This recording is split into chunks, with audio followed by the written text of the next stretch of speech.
ഇന്നേ ഇച്ചിരി ഉരുളക്കിഴങ്ങ് മെഴുക്ക് പുരട്ടി ഉണ്ടാക്കാനായിട്ട് പോവാണ്. അതിന് വേണ്ടിയിട്ട് 2 മീഡിയം സൈസ് ഉരുളക്കിഴങ്ങ് ഒന്ന് കട്ട് ചെയ്ത് വെച്ചിട്ടുണ്ട്. എന്നിട്ട് ഒരു ചീനിച്ചട്ടി എടുത്ത് ഗ്യാസിൽ വെച്ചിട്ട് ഇച്ചിരി പെരിഞ്ചീരകം ഇട്ടിട്ടുണ്ട്, ഒരു തണ്ട് കറിവേപ്പില ഇട്ടിട്ടുണ്ട്. എന്നിട്ട് നമുക്ക് ഈ ഉരുളക്കിഴങ്ങ് ഒന്ന് ഇതിലോട്ട് ഇടാം.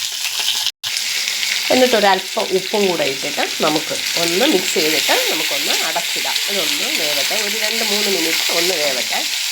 നമുക്കിതൊന്ന് തുറന്ന് നോക്കാം. വേണ്ടോ, ഉരുളക്കിഴങ്ങൊക്കെ ഏകദേശം വെന്തിട്ടുണ്ട്. നമുക്കിനി ഇതിൽ ഒരല്പം മുളക് പൊടിയും അല്പം മഞ്ഞൾപ്പൊടിയും അല്പം മസാലപ്പൊടിയും കൂടെ ചേർത്ത് മിക്സ് ചെയ്ത് ഒരു 2 മിനിറ്റ് കൂടെ ഒന്ന് നമുക്ക് ഗ്യാസിൽ വെച്ചേക്കാം.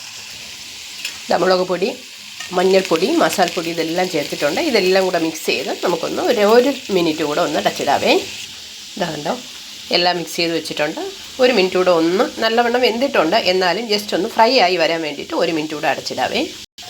അങ്ങനെ നമ്മുടെ അടിപൊളി ഉരുളക്കിഴങ്ങ് മെഴുക്ക് പുരട്ടി റെഡി ആയിട്ടുണ്ട്. നമുക്കൊരു പാത്രത്തിലോട്ട് മാറ്റാവേ.